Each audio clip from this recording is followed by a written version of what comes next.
Alrighty, gang. Here's to nights that turn into mornings and friends that turn into family. Cheers! Happy birthday to you.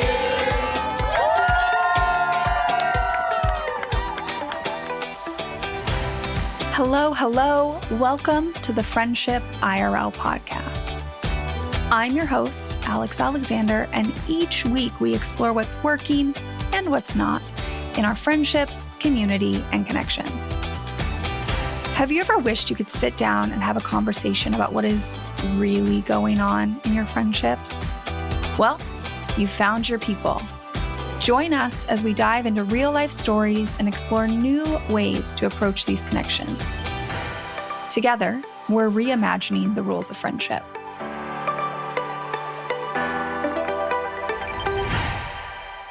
Maybe I should start this episode by telling you what inspired me to record an entire episode about friendship pet peeves.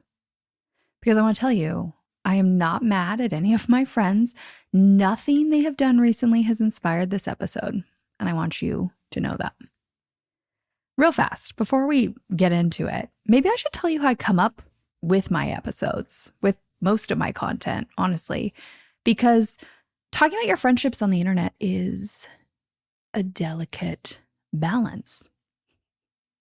Like, I am in real active relationships with these people. So sometimes if it's something I did, if it's like a reflection about my own actions in a friendship, sure, I might record a pretty real-time episode or post.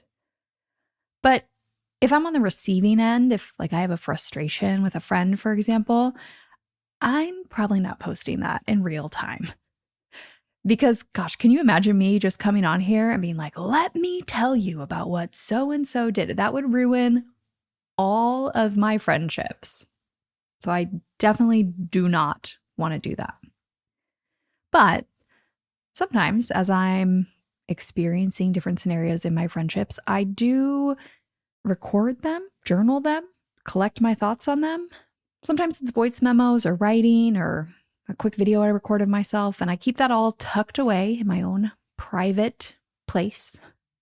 I'll go back and reference it. I'll use it sometimes with some specifics in my episodes, and other times I will sort of like generalize the story. Now, some of you also send me messages or emails or voice memos, and I keep like generic stuff on those too. So sometimes it's actually one of your stories. You never know. The thing is, like, this episode, I think a lot of people might assume I'm recording because my friends have been doing something that's driving me nuts. And that's really not the case. The thing that actually inspired today's episode was last week's episode. If you haven't listened, I recorded an episode last week about friendship guilt. Like, I talked about those negative thoughts that spiral in my head, and I'm sure in plenty of yours as well, where I'm like, gosh, I am such a bad friend. I should have done that. I should have been there. I should have said that. I should have responded to that. Lots of shoulds, just shoulding all over myself. And it ends up being this guilt trip spiral where I almost then don't want to do the action because I feel so bad and I have to explain why it's taken me this time to do it or why I couldn't do it. It's just a whole thing. Go listen to that episode. But when I was thinking about that episode, I'm like, okay, well, those are the negative thoughts I have about myself as a friend. What about the negative thoughts I have about my friends? Because, like, let's be honest, those exist. Now, sometimes those negative thoughts, I guess, are bigger problems, but normally they're just small things that add up over and over and over again. They're pet peeves. And the thing about a pet peeve, in my opinion, is that it could be like a blanket thing that frustrates you about all your friendships, but if you sit down and think about it, I bet you that there are things that are a pet peeve about one friend that another friend is also doing that doesn't frustrate you. Have you ever thought about that? I'm going to come back to that later in this episode. We're going to talk about why I think that is. Now, the other thing that I think is interesting about these pet peeves, these negative thoughts we're having, is that there is probably an endless list. I'm going to give a bunch of examples in today's episode. I mean, I could probably just record on this for a year and come up with new examples. But at the same time, while there are endless variations, I guess, right, combinations that create these pet peeves, there's also so many universal experiences. Things that when I started thinking about this and writing out a list, I was like, wow, that gives me a visceral reaction in my body when you tell me about that pet peeve, because I've experienced that before. And I'm sure many of you out there have experienced it as well. So I'm going to list off a couple examples and we're going to see, because a lot of us are having these frustrations. Now, these may not be your exact ones, but we all have pet peeves. Again, let's just be honest about that. We all have frustrations. Now, this could be a friend. Maybe you meet up for coffee. You've been trying to get together for a while. You finally find a time. You meet up for coffee. You're sitting face to face. You're telling your friend something important. You're really pouring out your heart here. And they seem engaged. They seem invested in hearing about you. They're listening, they're paying attention, they're nodding. And then you both hear it. Well, maybe you feel it because their phone vibrates on the table, and without even thinking, they absentmindedly pick up their phone and look at the notification, and they click on it. And it's so subtle, like you're still pouring out your heart here. And they've clicked on the notification. Now they're just like half scrolling. And they're nodding and they're looking at you, but they're also looking down at their phone. And I don't know, maybe you're not even pouring your heart out. Maybe you're just having a conversation. But that could be a pet peeve. That could drive you nuts that your friend just in the middle of you talking picks up their phone and absentmindedly starts scrolling. Another example could be a friend where, let's say that you've been going through a really hard time and they ask you how you're doing via text. And you spend the time to sit down and you really write out a thoughtful response to them about what's going on and how it's making you feel and what you're doing to work through it. You're sitting there and maybe they respond quickly. You see those 3 dots and all you get back is just one letter. Okay. Maybe you don't even get that. Maybe you just get a thumbs up. And you're like, why did they even ask me how I was doing? Did my message even matter? Another common one, another pet peeve might be the friend who always cancels at the very last minute. You have 6 p.m. plans and at 5:45, they text you and they're like, hey, so excited to see you. But there's a second text message coming. You've experienced this so many times. They're like, hey, but tonight it's not going to work out. I had something come up. Any chance you can meet up next week? What about the friend who's always like that? Yeah, let's get together soon. But then they never follow up. Ever. And maybe you see them going out with other people. You see it on social media. Or you heard about it from another mutual friend. Or they tell you about it. And then you're chatting it up. You ran into them somewhere. And they're like, yeah, we should get together sometime. And it never happens. A common pet peeve I hear about people is someone who won't reciprocate hosting. Now, I want to stop here for a second because some of these examples I'm giving you, I have recorded full episodes on these where I've talked about how to reframe your beliefs on this. I've talked about how certain things I don't make them a big pet peeve. I let it go, right? For the hosting example, I've talked before about how maybe your friend just isn't the one that's going to host. That's not their strength. And they do something else that you don't do. And both are positive contributions to your friendship. And maybe you can just allow that to be. But what I want to tell you is that just because I have learned how to let go of this pet peeve doesn't mean you have to. You get to have the frustrations you have. You get to have the things that drive you absolutely up the wall, and that's acceptable. So when I record those episodes, maybe those reframes land with you and you can let it go and you can find a new way to look at it, and maybe you can't, and that's okay. Now, the ones I gave you right before this were a little simpler. something maybe you could just have a little bit of a conversation, casual conversation about. But we can get into some juicier pet peeves. Like, let's talk about the friend where you sit down, you are sharing about how you had a rough day, and before you can even really get through your story, they're like, let me tell you about my day. And suddenly, this entire get together that you're having with this friend is all about them sharing their bigger story, better story, worse story, harder story. Or similarly, maybe it's a friend who never asks about your life, but you sit there every time you get together and you listen to every detail of their job drama, their family issues, their dating life. They don't ever really ask about you. Another one could be a friend who posts everything online, like everything they're doing all the time. And for some reason, you feel like when you get together with them, they don't even acknowledge that you got together. Everyone's allowed to have their own pet peeves. Now, here's one I'm guilty of, and I'm going to talk more about this later in the episode, but it could be the friend who's just always giving advice. Again, I have a whole podcast where I talk to you and I give advice. So I think it's not a far stretch to believe that at one point in my life, I was the friend where anytime a friend told me their problem, I would just jump in with what I would do, with my thoughts, with what I'd seen work, with the solutions. Like I just wanted to fix it. And really, all my friends needed to hear was, wow, that sounds really hard. Are you okay?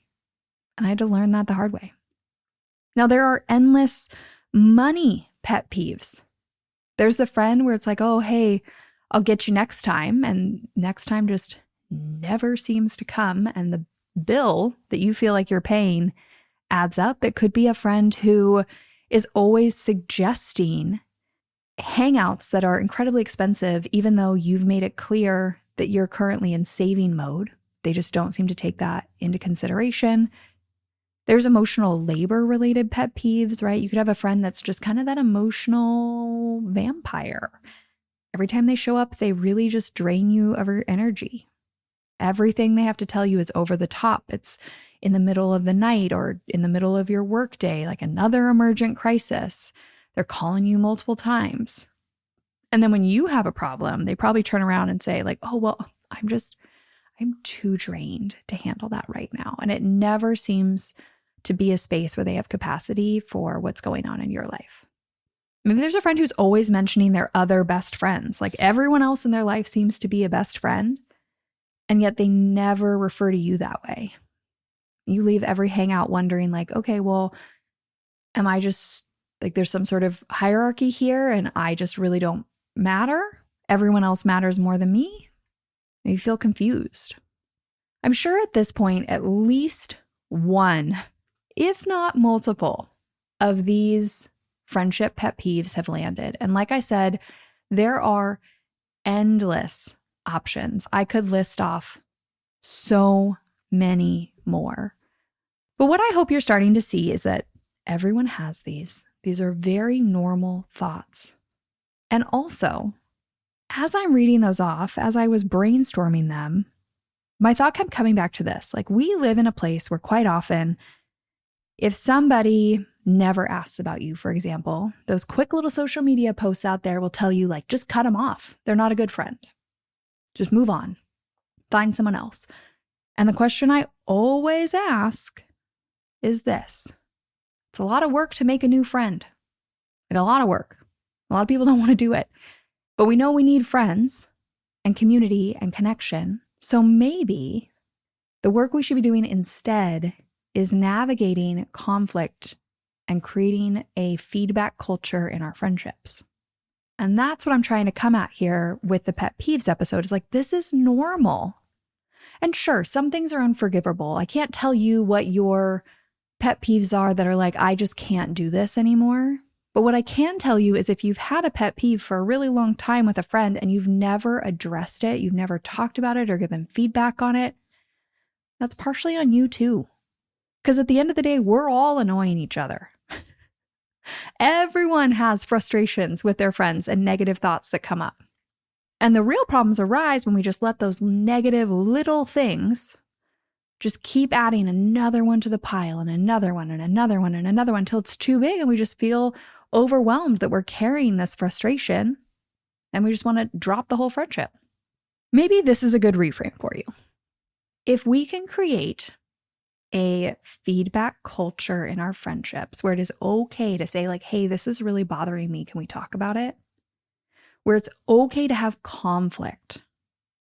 If we can develop that and do that work, you know what that's saving you from? It's saving you from all the overthinking that happens.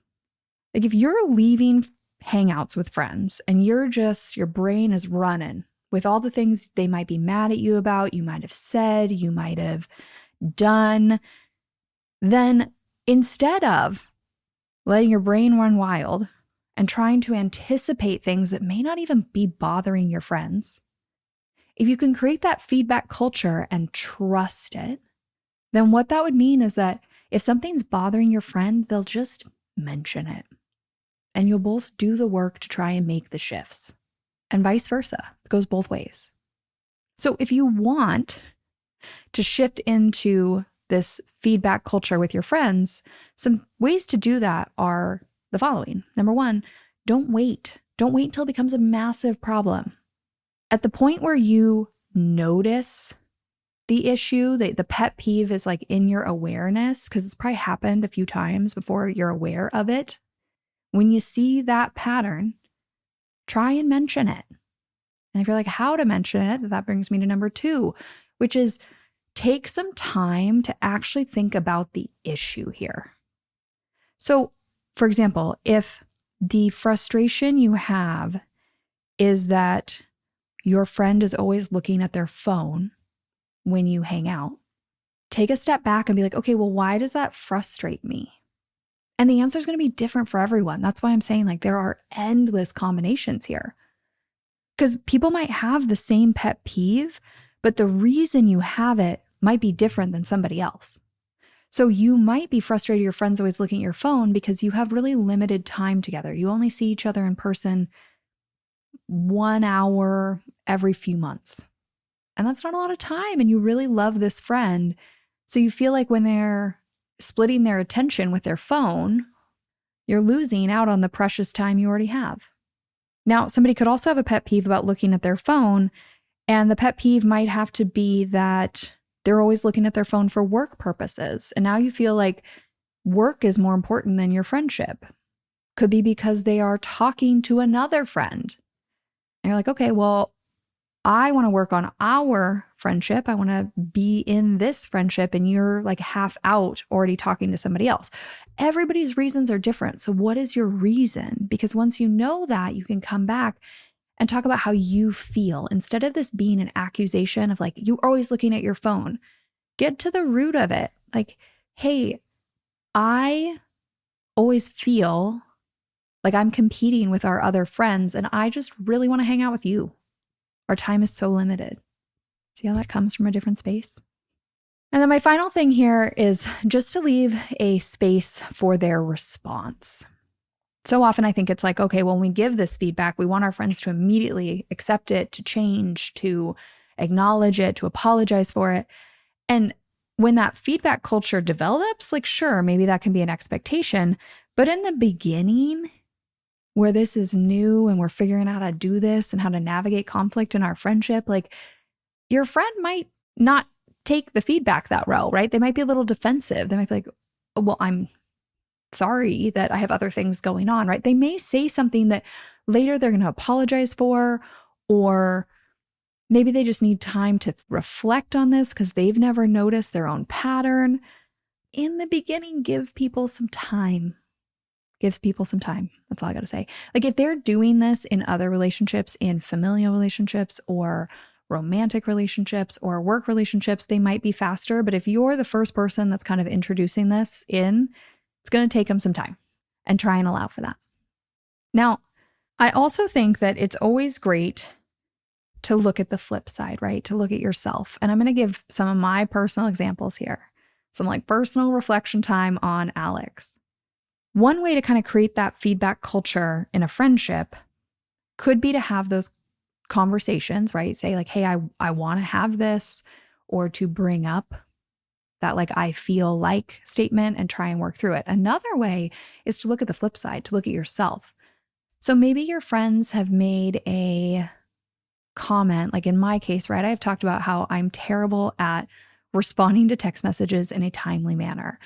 I've talked on the podcast about how I really want to work on that because I want to be more consistently connected to my friends, and therefore I need to change my behavior.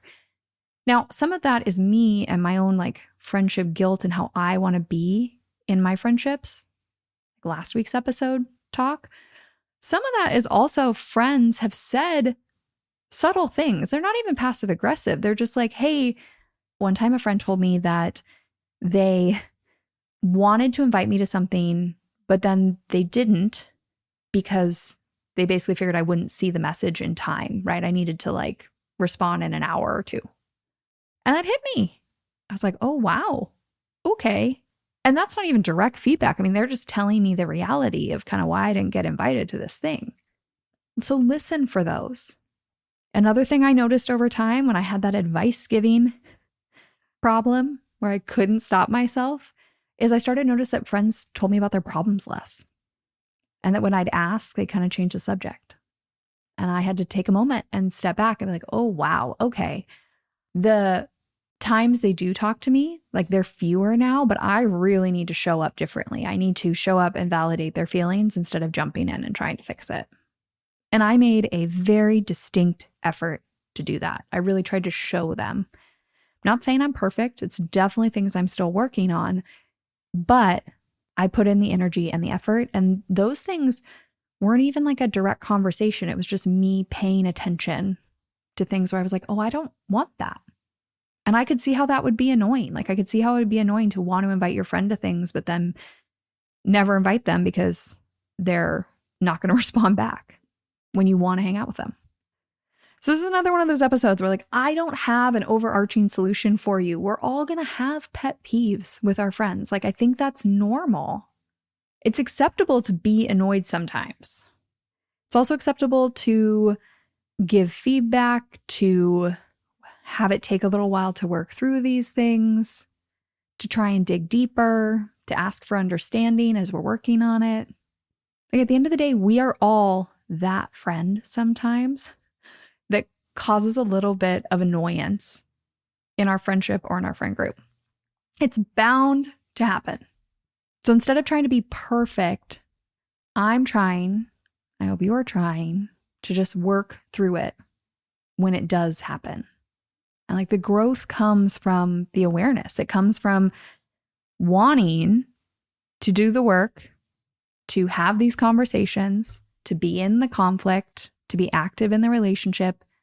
So maybe what you take away from this episode is that you try and voice a frustration you have with a friend. It doesn't need to be some big blow up conversation. In fact, I hope it's not.